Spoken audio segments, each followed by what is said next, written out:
Oke, assalamualaikum warahmatullahi wabarakatuh. Selamat pagi semuanya. Ya, setelah minggu kemarin kita diskusi masalah metode perancangan logo. Untuk hari ini kita akan coba diskusikan bagaimana metode dalam merancang sebuah brand. Jadi bagaimana metode mendesain brand, dan ini saya dasarkan pada buku yang dikarang oleh Arina Wheeler. Dia memberikan satu metode, tahapan, dan bahasa menyeluruh mengenai brand, dan saya akan coba rangkumkan di sini. Jadi Anda bisa nanti googling bukunya atau nanti coba beli, mengakses bukunya, pinjam segala macam. Ada di akhir slide, Anda bisa tahu judul bukunya dan di mana Anda bisa cari dengan menampilkan daftar pustaka tersebut.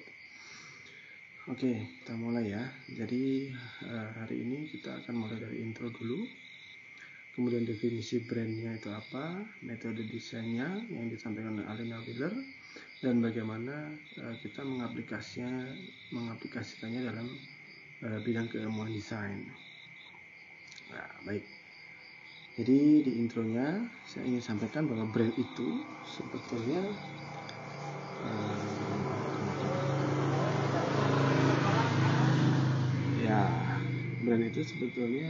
kalau dari beberapa sumber yang saya baca itu berasal dari kata burn atau burn ya, yang artinya membakar. Karena dulu pada awalnya brand itu dari istilah di mana ada beberapa peternak. Ketika seorang peternak untuk menandai hewan ternaknya agar tidak tertukar dengan ternak lain, mereka menciptakan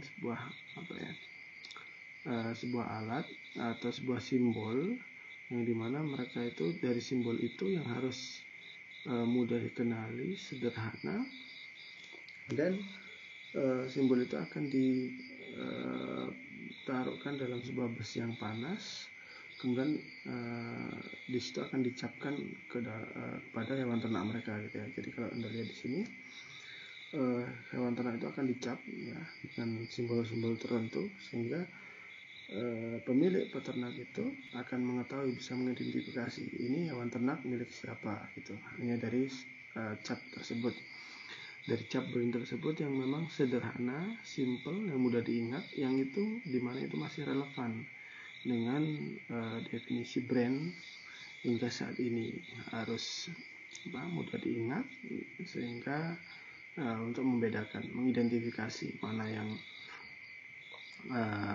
satu dan yang lainnya.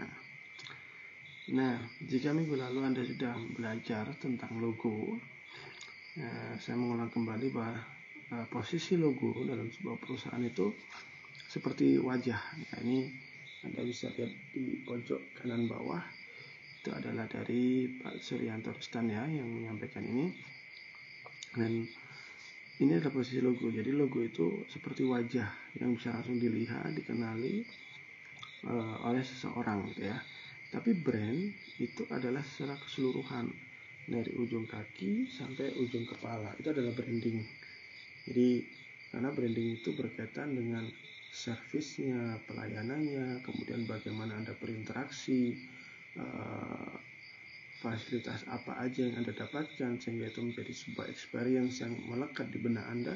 Itu adalah keseluruhan brands yang menciptakan sebuah image, sebuah kesan dalam benak Anda gitu ya. Oke, jadi kalau dari American Marketing Association itu mendefinisikan brand, Anda bisa baca di situ, nama, istilah, simbol, rancangan yang dimaksudkan untuk mengidentifikasi barang atau jasa ya seorang kelompok perusahaan yang membedakan dari produk satu dan produk yang lainnya, produk pesaing khususnya. Begitu. Jadi itu adalah definisi dari brand menurut American Association Marketing.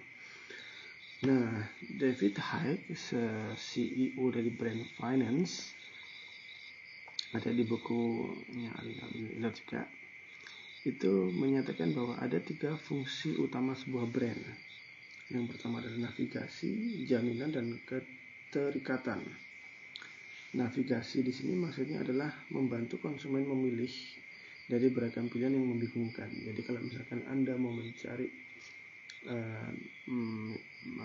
sebuah air mineral gitu ya, atau titip teman, air mineral yang mana nih gitu. Mungkin Anda bisa bilang air mineral yang biru, tapi biru banyak sekali gitu ya. Karena air mineral selalu punya kesan image yang bening, bersih, sejuk, dengan warna biru itu familiar. Tapi ketika Anda menyatakan air minum mereknya Aqua gitu atau merek tertentu, itu teman Anda atau siapapun bisa langsung mengidentifikasi oh yang itu gitu. Jadi itu adalah navigasi atau arah atau panduan untuk menentukan atau memilih suatu produk. Kemudian definisi berikutnya adalah jaminan. Itu jadi seperti ini. Contoh singkatnya adalah ketika teman saya ya, agak intermezzo sedikit, teman saya itu dia punya usaha reseller, dia menjadi reseller sebuah produk-produk yang lainnya, yang ia akhirnya buat account Instagram, dia posting semua produk-produk yang dimana itu bukan produk dia gitu. Pada satu titik dia menyadari bahwa setiap kali dia posting, followersnya nambah, setiap kali pelanggannya menggunakan produk tersebut dan kemudian memberikan kesan yang baik gitu ya, dia sebenarnya sedang membesarkan merek orang lain meskipun dia hanya reseller gitu. Dan disitu dia sadar semakin banyak follower saya harus punya brand saya sendiri nih gitu. Karena bagaimanapun dia jualan sebanyak mungkin, membesarkan brand orang lain lah yang akan besar gitu. Sehingga orang pembeli pelanggannya itu akan mengingat bahwa produk itu selalu melekat dengan perusahaan pemilik produk itu. Jadi kalau teman saya mau bikin suatu produk baru gitu ya, dengan tahapan mungkin awalnya dia akan kecil gitu, tapi followernya kecil sedikit, orang pelanggannya akan sedikit, tapi seiring berjalannya waktu gitu ya, orang akan semakin terus percaya, ada pelanggan setia, ada yang loyal, ada yang memberikan pujian, itu akan menjadi besar dan itu akan menjadi jaminan bahwa brand atau merek yang mereka pilih, mereka gunakan itu memberikan konsisten gitu, memberikan suatu pelayanan yang konsisten atau jaminan. Sehingga Anda pasti tidak asing gitu ya, ada produk-produk yang selalu menyertakan sejak tahun sekian, karena itu memberikan jaminan bahwa dia sudah membangun brand selama itu gitu ya, dan dia akan berusaha untuk mempertahankan brand itu dengan memberikan kualitas yang baik. Jadi itu sebuah jaminan gitu ya. Kemudian yang terakhir adalah keterikatan. Jadi kalau definisinya adalah menggunakan citra, bahasa, dan asosiasi berbeda dan mendorong pelanggan identifikasi merek. Ini maksudnya lebih ke arah loyalty gitu ya. Jadi kalau Anda tahu ada beberapa level of brand itu, jadi cuma knowing aja, tahu, sampai tingkat tertinggi adalah loyal gitu ya. Jadi orang nggak akan mau minum, ada beberapa orang nggak akan mau minum atau mengkonsumsi produk tertentu kalau produk itu bukan dari brand yang sudah lekat dengan dia gitu. Jadi dengan adanya brand itu pelanggan Anda bisa punya keterikatan nih gitu, baik cuman dari sisi pelayanan maupun emosional gitu ya, seperti itu. Jadi kalau Anda ini kembali ke tujuan awal, kalau Anda ingin membuat sebuah brand atau brand itu pada dasarnya itu bisa ditanyakan dengan 4 pertanyaan ini. Jadi siapa sih Anda itu? Siapa sih perusahaan Anda? Kemudian siapa yang perlu tahu? Itu maksudnya adalah segmen Anda siapa. Kemudian bagaimana mereka mengetahuinya? Maksudnya adalah bagaimana mereka mempersepsikan brand Anda itu. Anda ingin dipersepsikan seperti apa nih? Kemudian yang terakhir adalah mengapa mereka harus peduli. Anda memberikan alasan itu. Alasan kenapa mereka tertarik dengan brand Anda gitu ya. Karena brand itu juga tidak hanya berupa visual ya, karena kita seorang desainer memang bermainnya di ranah visual, tapi brand itu tidak hanya tentang visual aja, banyak hal-hal yang lainnya di situ. Oke, lanjut. Nah, Berkaitan dengan proses membuat brand, jadi proses identitas merek itu menuntut kombinasi penyelidikan ya, penelitian ya, pemikiran, strategis, keunggulan desain dan sebagainya. Jadi kalau Anda nanti menciptakan sebuah brand, sebuah merek, atau bahkan mungkin rebranding atau membuat visual identity pada produk konteks apapun itu gitu ya, Anda perlu memperhatikan ini, penyelidikan, pemikiran strategis tentang tadi ini siapa, mau ngomong ke mana, dan dia ingin dipersepsikan sebagai apa. Itu adalah suatu formula untuk memberikan brand yang baik gitu ya. Nah, ada satu hal yang menarik dari Jonathan Bell gitu ya. Kalau Anda suka lihat TED Talk itu, mereka selalu memberikan panggung bagi orang-orang inspiratif untuk berbagi gitu ya. Beliau menyatakan setidaknya ada 300 juta perusahaan di dunia, yang itu berarti ada 300 juta brand atau merek gitu ya. Jadi dengan banyaknya brand itu di dunia, kita akan semakin sulit menciptakan dan menemukan nama yang unik. Nah, kalau Jonathan Bell ini dia memberikan penekanan pada bagaimana sih Anda membuat sebuah nama gitu ya, bukan merancang brandnya tapi nyari namanya nih gitu. Ada 3 tahapan. Yang pertama adalah pilih jenis namanya, tentukan pengucapannya, terus periksa ketersediaannya. Maksudnya Anda harus penting nih Anda untuk mengetahui nama ini sudah ada yang pakai belum sih gitu. Dan bagaimana sih diucapkannya, karena bisa jadi suatu kata diucapkan dengan bahasa tertentu atau dialek tertentu dia akan menjadi fail gitu. Makanya Anda harus perhatikan itu gitu ya. Oke, baik. Nah, untuk memilih nama, Jonathan Bell ini memberikan 7 cara kategori dalam jenis-jenis nama dari brand yang sudah ada. Ada eponymous, ya, itu berasal dari nama seseorang atau pendiri atau nama tokoh gitu ya. Kalau Anda tahu Tesla, itu pakai Tesla. Kalau kemudian Anda tahu produk brandnya Disney, itu berasal dari kata Walt Disney gitu ya. Kemudian ada deskriptif, menjelaskan bidang yang dilakukan perusahaan. Jadi kayak dia mereknya itu menjelaskan apa yang dilakukan. Misalkan seperti ini, Pos Indonesia, atau kemudian Indonesian Airlines. Jadi dia dari nama itu dia sudah menjelaskan apa yang dilakukan. Dia perusahaan batubara Indonesia. Jadi sudah tahu gitu dari namanya itu. Kemudian dari akronim. Akronim ini berasal dari gabungan dari beberapa kata atau berisi singkatan yang deskriptif. Jadi akronim itu gabungan kata ya. Kalau Anda lihat di sini contohnya adalah KFC. Nah, ini pun juga ada strategi yang menarik di sini. KFC itu kenapa asalnya kan Kentucky Fried Chicken gitu ya. Nah, fried chicken itu memberikan kesan yang ayam goreng kurang sehat, tapi dengan KFC dia menghilangkan identitas itu, identitas kesan ayam gorengnya tadi, fried chickennya, sehingga cuman KFC itu aja.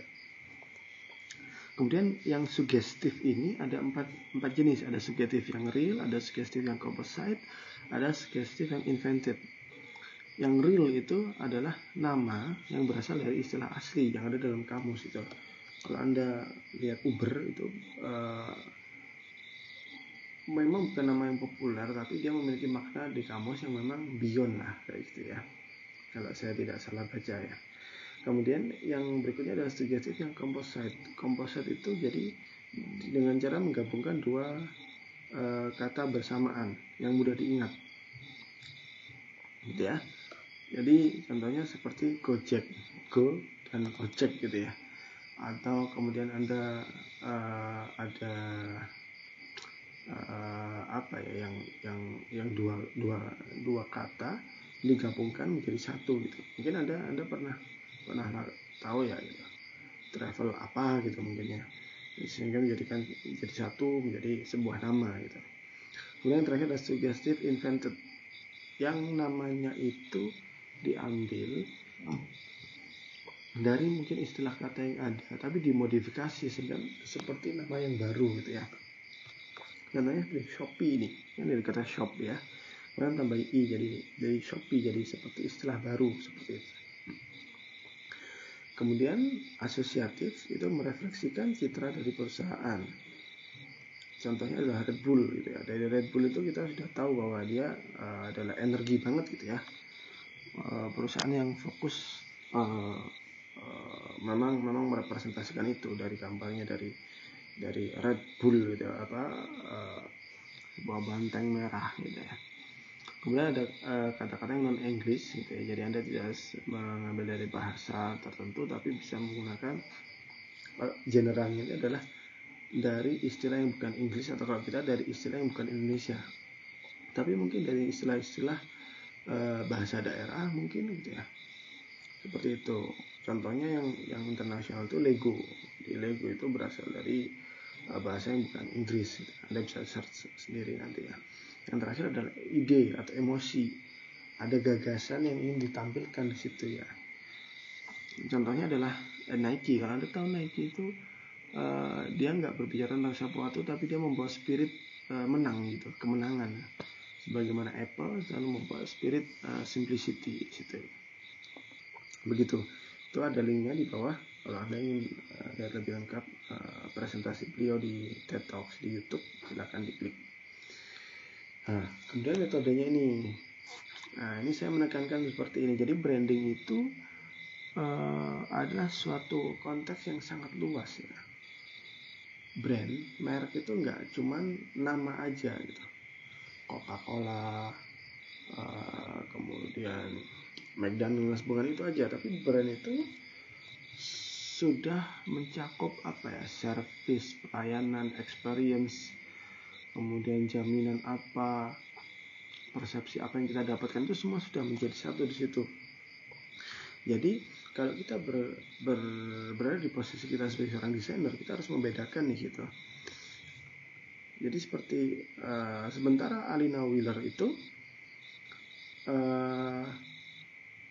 beliau berbicara masalah brand itu secara global, secara menyeluruh, tidak hanya masalah visual aja, tapi bahkan strategi perusahaan, pembiayaan segala macam itu ada di situ itu.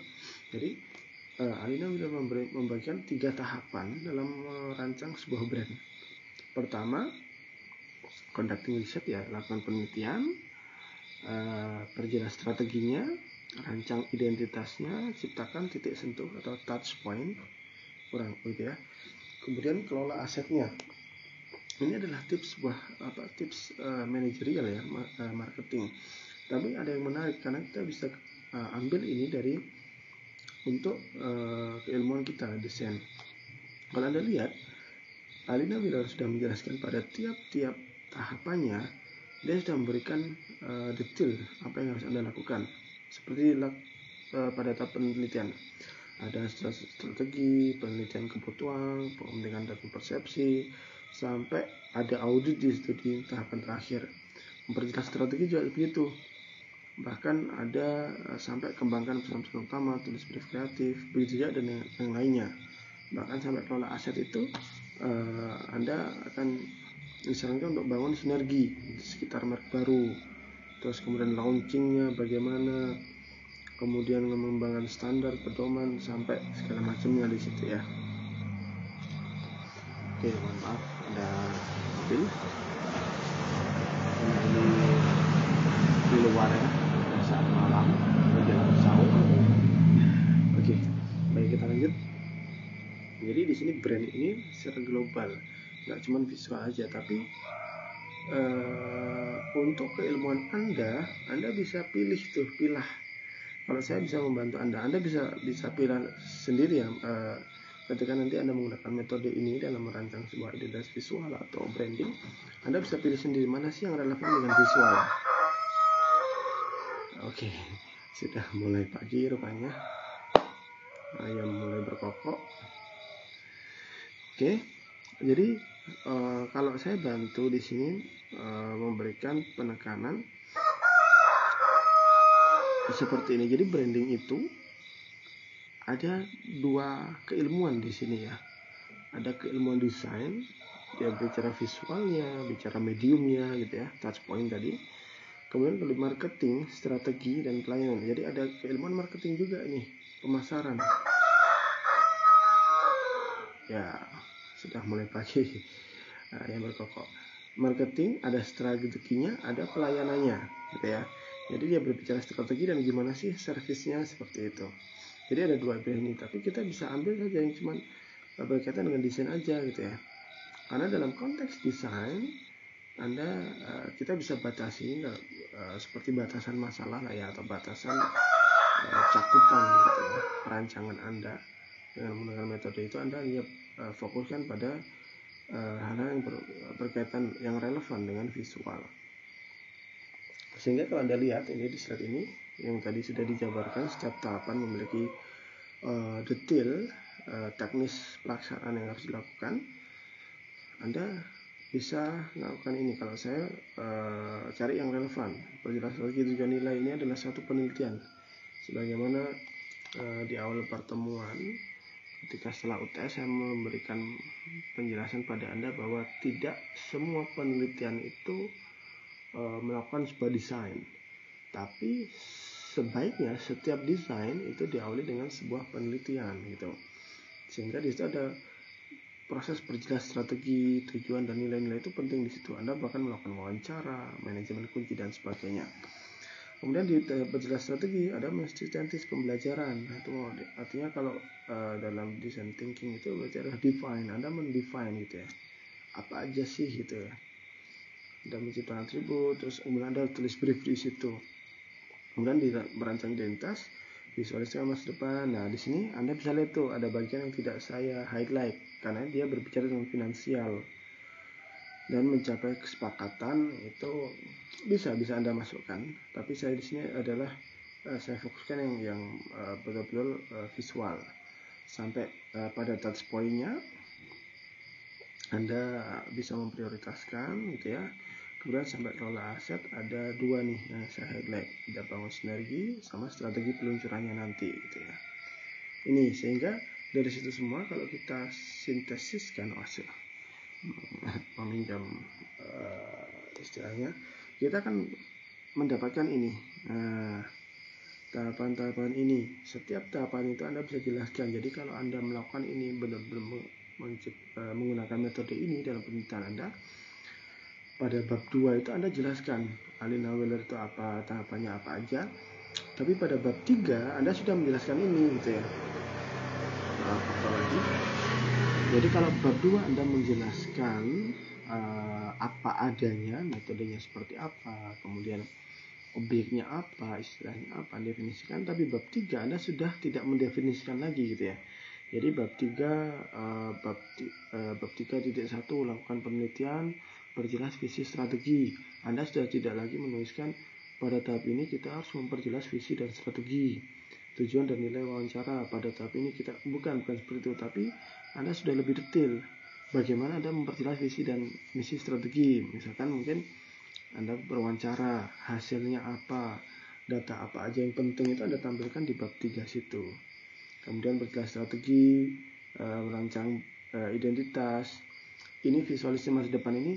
Jadi semua ini masih berupa kata-kata ya, masih berupa brief, belum sampai pada tahap drafting di bab 3 itu. Kalau ini menjadi bab 3 ya. Nah, jadi di akhir bab 3 ini nanti Anda akan punya satu kesimpulan, satu brief design yang nanti Anda rumuskan eksekusi di bab 4 seperti itu. Nah, ini jadi kita sudah dapat ini, sehingga dari secara aplikasinya gitu ya, Anda bisa pakai itu di bab 4 itu. Anda sudah di bab 3 akhir itu Anda sudah mendapatkan suatu rumusan brief desainnya. Anda sudah tahu brandnya akan seperti apa, style visualnya seperti apa, dan Anda bahkan bisa memberikan alasan yang tepat itu. Karena Anda sudah melakukan penelitian dan mengambilkan data melalui tahapan-tahapan itu tadi. Gitu ya. Jadi Alina juga menekankan meskipun penelitian adalah tahapan disiplin bisnis ya, untuk mengumpulkan menafsirkan data, mengamati dan bla bla bla itu juga menjadi sebuah poin penting dalam membangun sebuah brand gitu ya. Jadi ini bisa Anda pakai gitu ya. Jadi kalau misalkan tahap 1 tadi melakukan penelitian gitu ya, Alina Wheeler juga memberikan satu quotes para ahli ya, salah satunya Michael Cronin. Dia menyatakan penting sekali menjawab pertanyaan itu mudah, tapi mengajukan pertanyaan itu yang sulit. Nah, makanya kalau Anda nanti mencoba membuat sebuah brand, dalam mendesain pertanyaan itu Anda harus tahu Anda ingin tahu apa sih gitu. Kira-kira Anda ingin merumuskan warna, Anda nggak bisa langsung tanya ke perusahaannya, ke orangnya, Pak maunya warna apa. Tidak bisa secara mentah seperti itu. Karena saya paham Anda akan mencari tahu sebenarnya warna perusahaan ini apa, identitasnya apa. Tapi seperti yang saya bilang, desainer dengan D besar itu Anda harus membiasakan berdiskusi dan mencari tahu lebih dalam sebelum Anda merumuskan gitu. Jadi Anda tanya segala macam, bisa jadi perusahaan itu memberikan pokoknya saya mau warna merah gitu ya.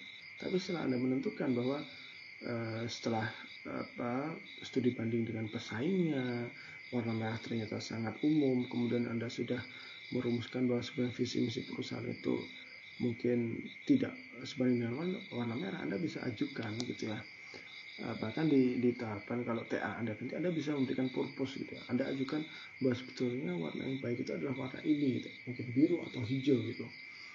Meskipun nanti pada kondisi real lapangannya Anda akan kembali pada klien Anda. Setidaknya Anda sudah memberikan tawaran, Pak yang cocok seperti ini.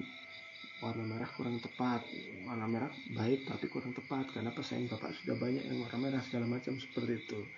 Tapi pada akhirnya ketika si klien tetap ingin bersiku ke warna merah, ya Anda tidak punya pilihan melainkan membuat disclaimer gitu ya. Oke Pak, saya akan tetap buatkan tapi ini yang sudah saya tampilkan kepada Bapak dengan jaminan seperti ini dan seperti itu, strateginya seperti yang Anda tampilkan. Tapi kalau sudah tetap ke warna yang beliau inginkan meskipun tidak sesuai, Anda tetap bisa menjalankan itu karena sekali lagi tujuan desainer itu adalah membantu memecahkan masalah klien gitu, bukan memaksakan ideologi kita gitu. Meskipun kita punya ilmu, pada akhirnya kita akan kembali ke klien, kembali ke penggunanya. Percuma kita bagus, perfect secara keilmuan bagus, tapi dia tidak nyaman digunakan oleh klien gitu ya. Jadi itu penting. Nah, di tahap ini saya sudah merangkum beberapa. Anda bisa baca lebih banyak lagi ya. Jadi ini ya, ada pemutusan sama jenis. Prioritas pertama adalah untuk memahami organisasi.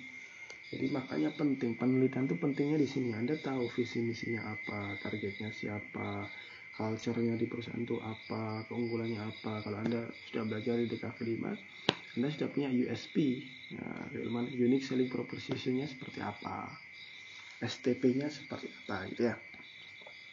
Sehingga Anda akan tahu ini adalah list-list yang diberikan oleh Alina Wheeler, itu halamannya Anda sudah bisa akses. Apa aja yang bisa Anda lihat di sini gitu ya. Tentu kalau lihat di situ Anda lihat ada laporan tahunan, itu Anda bisa coret lah dalam list Anda karena sekali lagi Anda fokus pada sisi visualnya gitu ya. Meskipun itu juga bisa menjadi pertimbangan dalam konteks visual Anda nantinya.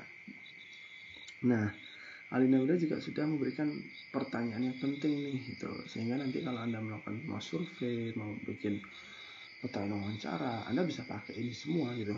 Tinggal Anda customize aja gitu. Kalau di sini kan pertanyaan kedua, apa misimu, itu kan kurang itu ya. Tapi kalau Anda bisa lebih haluskan apa sih visi dan misi perusahaan Anda dan sebagainya, sehingga pertanyaan ini bisa di-customize sesuai dengan kondisi perusahaan Anda gitu. Perusahaan yang Anda sedang kulik. Oke. Berikutnya juga memperjelas strategi gitu ya. Anda bisa baca ini. Sebenarnya saya sudah kalau di PPT ini saya harap bisa membantu Anda gitu, bagi siapapun yang Anda nanti mengambil topik metode mengambil topik untuk merancang brand, Anda bisa menggunakan PPT ini sebagai acuan, karena di situ kalau Anda membuat laporan TA kan selalu butuh yang namanya literasi, kutipan yang mendukung apa yang sebenarnya Anda sedang lakukan. Jadi sudah saya pilih beberapa, meskipun masih banyak yang lain yang bagus itu ya, yang bisa mendukung arah perancangan Anda. Ya, bagaimana pelindungan lancar dan dilaksanakan sangat penting bla bla bla itu ya, yang pada akhirnya mendorong merek. Nah, di fase 2 ini melibatkan pemeriksaan metode imajinasi strategis ya, tentang analisis. Jadi intinya kalau tahap pertama tadi Anda sudah tanya banyak tuh, dapat informasinya. Fase kedua ini sebenarnya Anda mendefinisikan, merumuskan gitu ya. Kalau Anda ingat teori konvergen dan divergen gitu ya, Anda pada tahap awal tadi Anda kumpul data sebanyak mungkin. Ya, tahap 2 ini Anda mulai mengkerucutkan lagi gitu. Ya, karena penting untuk memahami ini. Wah, itu bukan penglihatan ya, itu maksudnya vision gitu ya. Nah, karena buku saya lupa buku Alina Wheeler ini dalam bahasa Inggris ya. Jadi yang beberapa kemarin saya langsung kopas untuk kepentingan presentasi ini aja. Tapi Anda bisa perhalus lagi bahasanya ya. Maka visionnya seperti apa, nilai-nilainya apa, misinya apa, proporsi segala macam. Anda bisa pertimbangkan itu semua dalam membangun sebuah brand. Gitu ya. Jadi ada mulai dari menjelaskan, Anda bisa menjelaskan nilai inti, atribut merek, keunggulan, strategi segala macam. Kemudian Anda memberikan posisi ya, positioningnya ya, keluar lagi kan mata kuliah di KV5. Jadi positioning seperti apa, kategorinya apa gitu ya. Apakah dia special market specialization atau product specialization segala macam, itu Anda definisikan. Kemudian ide utama, konsep utamanya apa sih, esensi brandnya, sehingga situ Anda sudah dapat kristalisasi. Dan di situ Anda akan dapatkan sebuah big idea, ide besarnya apa. Yang dimana big idea itu ada elemen-elemennya ini gitu ya, sasaran, atribut, visi misi segala macam. Anda bisa lihat di halaman 119 sampai 121. Kemudian tahap 3 itu merancang identitas. Ya, jadi pada fase ini mulai analisis nih.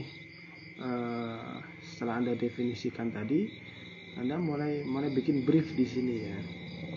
Ini akan seperti apa? Makanya penting itu ada ya.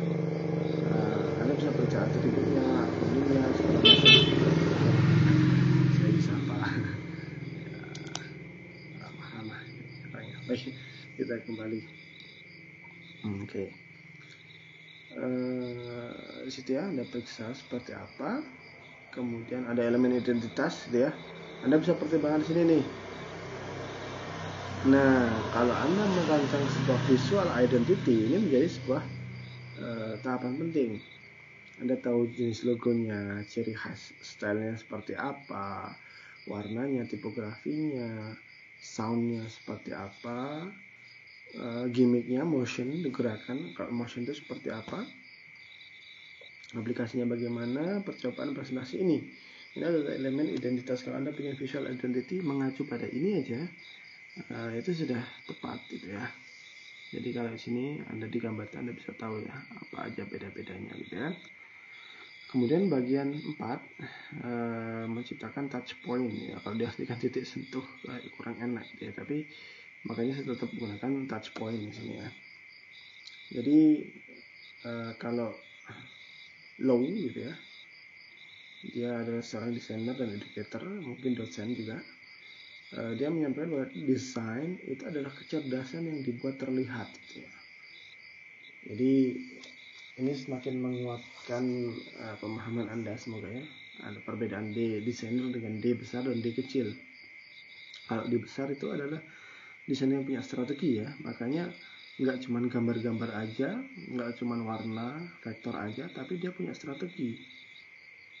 Dan strategi itu, ide itu, pemikiran Anda itu dirumuskan dalam bentuk yang visual tadi, sebuah desain yang terlihat, communication, visual communication. Nah, fase 4 itu tentang penyempurnaan desain. Anda sudah punya datanya, Anda sudah punya rumusannya, Anda punya briefnya. Nah, di sini Anda bisa fokuskan nih, aplikasikan desain Anda pada touch point-nya apa. Touch point itu adalah sesuatu yang nanti akan bersentuhan langsung dengan user, pengguna, pelanggan, atau apapun itu ya. Sehingga penting gitu ya. Tujuannya itu apa, komunikasinya bagaimana, kemudian intinya dari sini kita bisa tahu cicak kita mulai ikut ya. Intinya dari sini kita bisa tahu apa sih medium-medium yang tepat untuk perusahaan yang Anda buat gitu ya. Karena kalau perusahaan laptop IT gitu ya, itemnya nanti logo atau apapun itu Anda bikin itemnya berupa merchandise sebuah flash disk, itu masih relevan. Tapi kalau kemudian itu adalah perusahaan tentang kuliner gitu ya, kemudian Anda bikin suatu gimmicknya adalah helm gitu, mungkin agak jauh gitu ya, mungkin di serempet-serempetin ada gitu ya, helm untuk memasak, tapi agak jauh gitu ya, agak tidak terciprat minyak, tapi agak jauh gitu. Jadi dengan Anda tahu perusahaan itu apa, di bidang apa, dan bagaimana dia berkomunikasi dengan pelanggannya, itu Anda akan tahu menciptakan touch point-nya apa. Nah, kalau Anda ini anak teknologi nih ya, kalau ke PJP itu tempat nongkrongnya anak teknologi, jajan segala macam, itu Anda bisa lihat taplak-taplak mejanya itu biasanya apa, ada tulisan merek-merek kopi, merek minuman, karena mereka sudah merumuskan bahwa pelanggan-pelanggan mereka itu suka nongkrong, dan elemen-elemen nongkrong itu salah satunya selain cangkirnya, Anda bisa tahu merek, logo brand kopi tertentu ada di cangkir yang Anda minum. Mereka juga tahu ada meja-meja yang fokus biasanya digunakan sebagai nongkrong. Jadi mereka sangat kena untuk touch, sangat mengena, sangat menyentuh. Ada touch point-nya di situ. Oke. Nah, di Alina Wenus juga sudah memberikan panduan nih, aplikasi touch point ya, titik sentuh nih. Gimana gitu ya. Oke, jadi touch point-nya ada proses merek dagangnya, ada kop suratnya ya, kartu bisnisnya, ada jaminan itu apa? Warranty, ada situs webnya, favicon Anda bisa googling ya, sign age, desain produknya apa, semua ini bisa Anda rumuskan. Kalau desain produk itu bisa merchandising segala macam gitu ya, kemasannya, iklannya. Ini adalah aplikasi dari brand tadi mau di aplikasi di mana, ini semua di sini gitu ya. Dan kalau Anda mau lebih detail lagi, di halaman 171 itu sudah banyak sekali contoh-contohnya berdasarkan alfabet malah ya. Ada yang made bags, mungkin Anda bisa menemukan covers, cups segala macam, ada di situ semua. Jadi Anda bisa pilih yang mana yang relevan dengan perusahaan Anda. Jadi ini sangat membantu sekali kalau Anda bisa karena begini, desain TA itu ya, kembali ke TA itu sebenarnya yang paling penting pada TA itu bukan karyanya tapi pada prosesnya. Ketika Anda bisa membuat sebuah karya dengan relevansinya, metode yang jelas, dan Anda punya alasan pada setiap tindakan Anda, misalkan Anda kenapa kop surat, karena di sini sudah ada panduannya, kenapa ini, kenapa itu adalah hal yang terpenting gitu. Anda punya reasonable, Anda punya narasinya, Anda punya konsep yang kuat di situ. Nah, ya, jadi konsep itu bukan cuma warna merah karena berani, bukan hanya itu aja. Berarti karena konsep itu Anda sudah tahu datanya, punya data, punya rumusan definisinya, dan punya dasar untuk mengatakan itu semua. Ya, itu pada touch point. Nah, kemudian pada tahap 5 mengelola aset. Itu sebetulnya kalau perusahaan gitu ya, setelah bikin brandnya, ini adalah tahapan bagaimana sih Anda sudah mengelola brand itu harus diapakan gitu, dan dalam servingnya seperti apa gitu ya. Jadi kalau Bird cross by, jadi cross by associate, nah ini termasuk brand yang eponim ya. karena dia menggunakan nama pribadinya untuk nama lembaga gitu ya.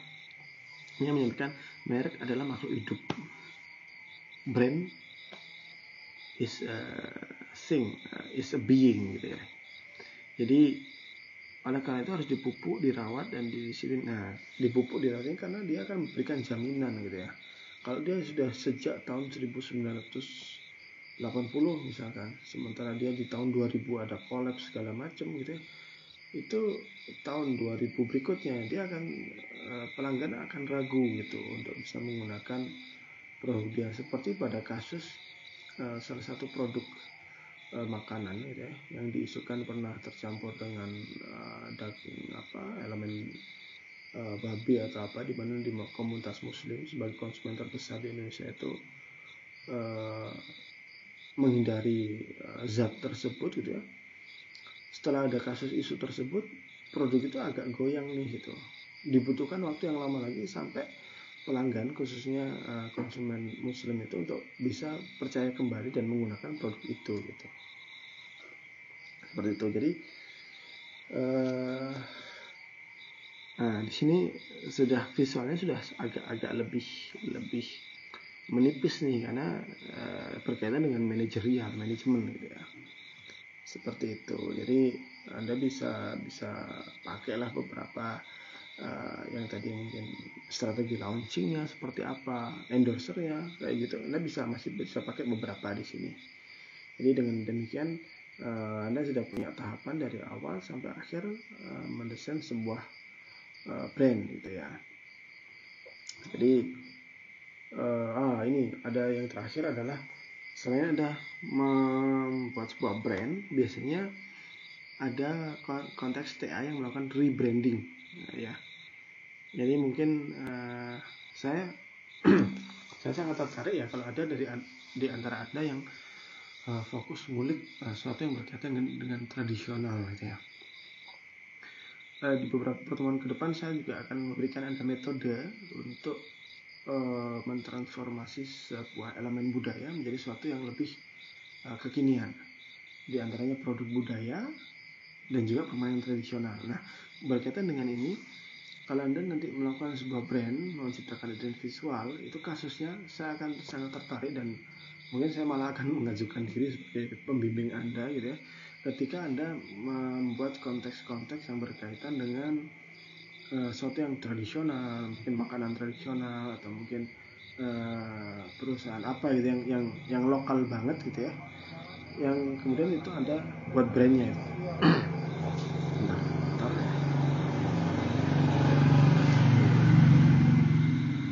Oke, jadi selain katakanlah salah satu contoh kelas Anda itu membuat sebuah brand karena memang belum ada sebelumnya gitu ya untuk minuman tradisional, tapi temannya gitu ya, salah satu teman yang belum ada brandnya itu minuman Lahang. Kalau Anda dari Bogor pasti Anda pernah tahu minuman tradisional Lahang gitu ya. Ada yang membuat brand dari awal, jadi memang mereka dia berusaha memunculkan identitas visualnya. Tapi ada juga kelas Anda yang lainnya, dia merebranding atau merepositioning. Itu berarti mereknya sudah ada, namanya sudah ada, tapi kurang efektif gitu ya. Nah, untuk bisa melakukan rebranding atau merubah brand itu, ada pertanyaan ini yang bisa Anda aplikasikan. Siapa sih yang perlu tahu gitu? Apakah berubah gitu segmen dari awal sampai sekarang? Apa yang perlu diketahui? Mengapa perlu tahu? Apakah perubahan itu mempengaruhi gitu ya? Kalau repositioning Anda sudah tahu ya. Repositioning itu pada konteks tertentu sangat penting gitu ya, karena dia akan mempengaruhi penjualan. Kalau rebranding ini apakah perlu gitu ya? Seperti Anda lihat kasusnya salah satu maskapai penerbangan gitu ya, yang mungkin beberapa kali mengalami ujian gitu ya. Oke. Dan akhirnya dia melakukan bukan rebranding ya, akhirnya dia menciptakan perusahaan dengan nama lain padahal masih satu manajerial gitu ya. Nah gitu. Kemudian dari bagaimana mencari tahu dan kapan mereka akan mencari tahu, ini adalah satu rumusan yang mungkin harus Anda pertimbangkan. Begitu. Jadi sebagai penutup ya, Alina Wheeler menekankan mendesain identitas itu adalah tarian antara intuisi dan sengaja. Ini kalau yang punya perusahaan ya gitu ya. Jadi tantangan terbesarnya adalah Anda menyadari tidak dapat mengandalkan apapun selain fokus. Jadi memang kadang ya mungkin ini bahasa marketing lah ya, kita tidak perlu terlalu detail gitu ya, tapi intinya itu tadi. Lina Wheeler memberikan 5 tahapan dengan detail tiap tahapannya, yang semuanya memang tidak berkaitan langsung dengan visual. Jadi saya sarankan kalau Anda menggunakan metode ini, Anda pilih lagi mana yang akan relevan dengan proses perancangan Anda gitu ya. Nah, kalau Anda lihat tadi, saya memberikan intro, definisi, brand, metode, dan aplikasinya. Nah, karena saya harap ini akan menjadi acuan untuk TA Anda. Kalau Anda lihat itu bisa menjadi seperti ini. Jadi intro tadi saya memberikan bab 1. Bab 1 itu gambaran umum gitu ya. Kalau kita agak masuk dikit ya, saya akan selalu tekankan ini ya. Bab 1 itu gambaran umumnya, motif Anda merancang itu apa, biasanya ada rumusan masalah segala macam. Nanti kita akan pada kesempatan lain lebih detail, tapi intinya itu bab 1. Bab 2 itu Anda sebenarnya sedang mendefinisikan apa saja gitu ya.